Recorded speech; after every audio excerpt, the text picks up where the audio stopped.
إلى فعالية المعرض الدولي للنشر والكتاب في الدار البيضاء، الذي هو جسر تواصل بين الناشر والقارئ والكاتب، وهو أيضا فضاء لعقد ندوات ولقاءات. إحدى هذه الندوات اختارت موضوع الدبلوماسية الثقافية ودورها في تفعيل العلاقات البناءة بين دول المعمور. عبد الرحيم بن شيخي وأحمد الحمري.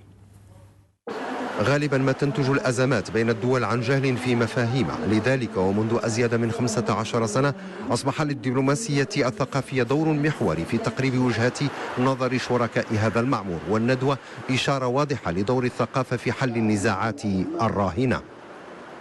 بغينا يكون هذا اللقاء من أجل المساهمة بدورنا كإعلاميين، نفتحوا أكثر على مؤسسات أخرى ونعززوا هذه الدبلوماسية الثقافية اللي ولات أساسية في التواصل بحال اللي قلت اليومي بالنسبة لنا كإعلاميين.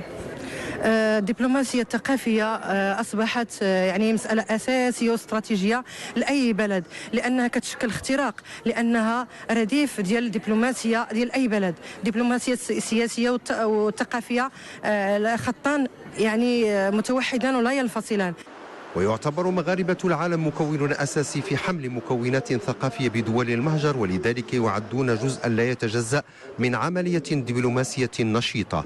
الدبلوماسية الثقافية هي تفعيل لهذه الرؤية وتطبيقها، لأن بدون فهم للآخر، بدون فهم الثقافي، مثلا أطرح دائما تساؤل: من أنت؟ أي حمولة ثقافية تحمل لأعرفك، لأتعرف عليك؟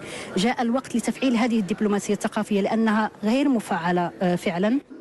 تدخلات أكدت على غنى المغرب الثقافي وتعدد روافده، مع الدعوة إلى خلق هيئات حاضنة للدبلوماسية الثقافية الحقيقية ودعمها وتشجيعها.